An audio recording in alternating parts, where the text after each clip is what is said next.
Alright, so in the interim, while I'm waiting for that lovely piece of cedar to finish drying so I can make a decorative piece out of it, I lined this out. What I did is I took the hook and back angle from an Australian Kylie and the handle design from the Hopi throw sticks, combined those together with the overall length from one of the Egyptian pieces, which is just over 20 inches total. So I'm going to cut that out, and since I'm switching to modern materials, I'm going to bust out the jigsaw and do it that way. If I can't do it all traditional, may as well just give up and go all modern on it.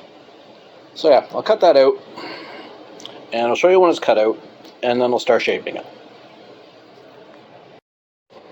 Now there are advantages and disadvantages to no budget, no name brand, cheap ass power tools.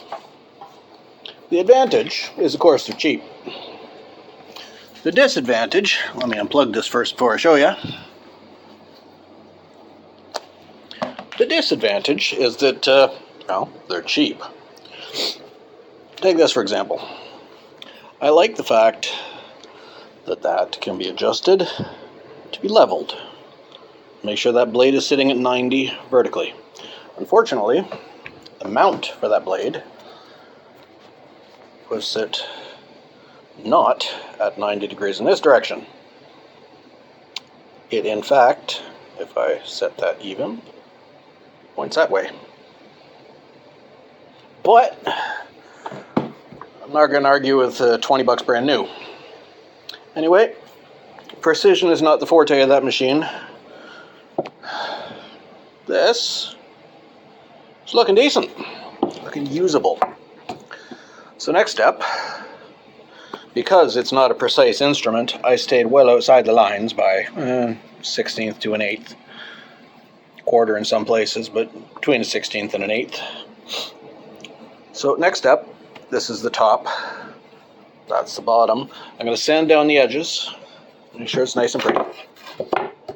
Then I'll take a rasp. I have to dig out the big rasp because that little one ain't going to cut it. I'm going to dig out the big rasp. I'm going to start rounding this whole thing. Make the top into a dome, like a semicircle. Very, very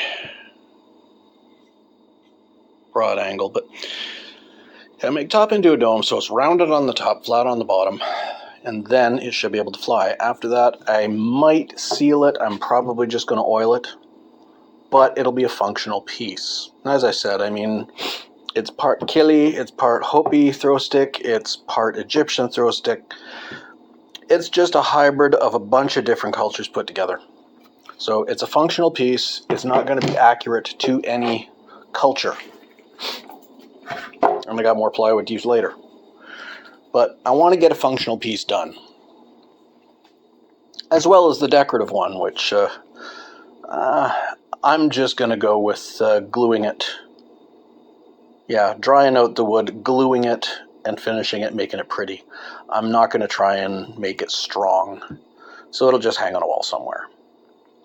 Okay, so next step, sanding. Sand down the edges, clean it all up. Then I'm going to start shaping it.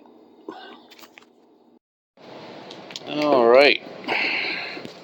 Let's get you set up in the tripod here. So,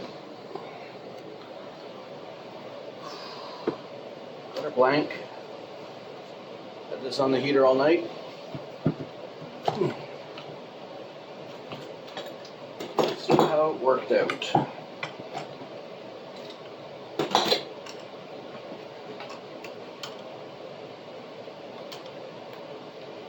Re-glued.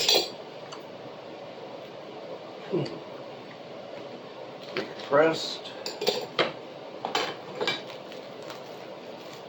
Heat to dry.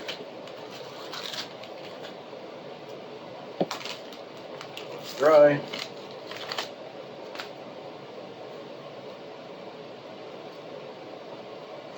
About as solid as it's going to get.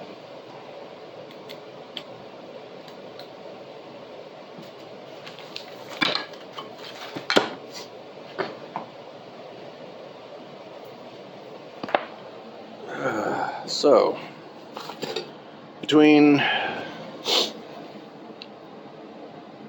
driftwood piece and the plywood piece, the one that's going to be decorative and the one that's going to be functional, we got about the same length. This one's a little shorter, but I'm using the material available. Made a decision. I'm going to do this one with hand tools. Since I started this one with power tools, I'll do it with power tools.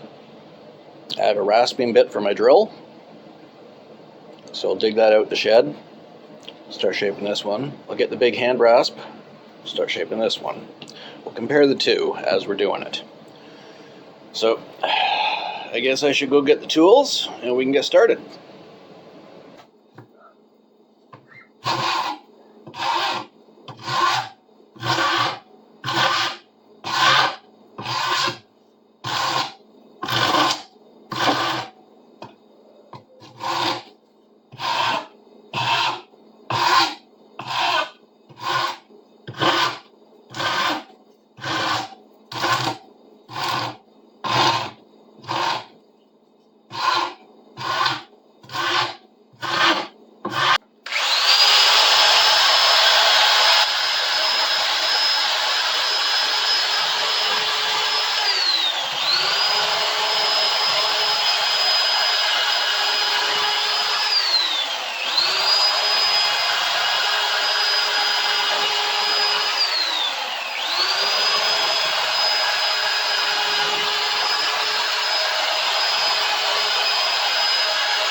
Okay, I've been switching back and forth between them, but mostly focusing on the one working by hand, so I know it's going to take longer.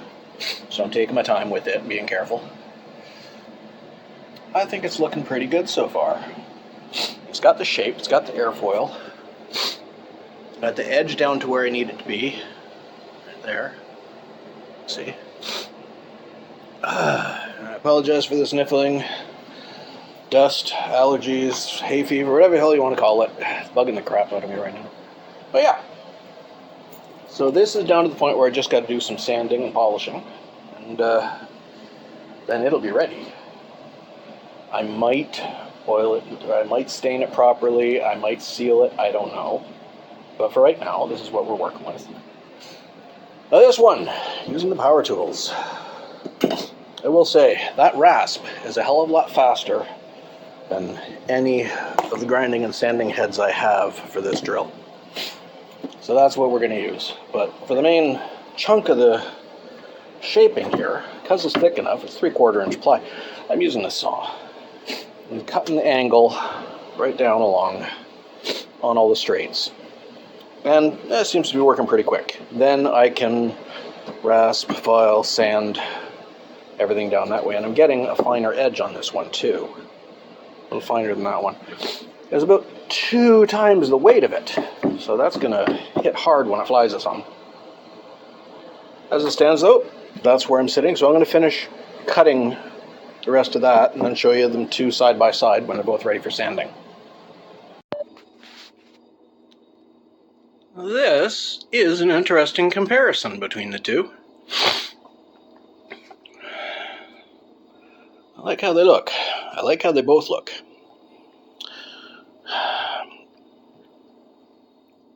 they're both ready for final sanding. I will say, cutting these inside curves on that angle, that one and that one are an absolute pain and stuff that I don't want to deal with. Other than that though, turned out pretty good, pretty even. Have a good airfoil shape to them. Still a bit angular, but that's all going to be sanded down. So I think they're looking pretty good so far.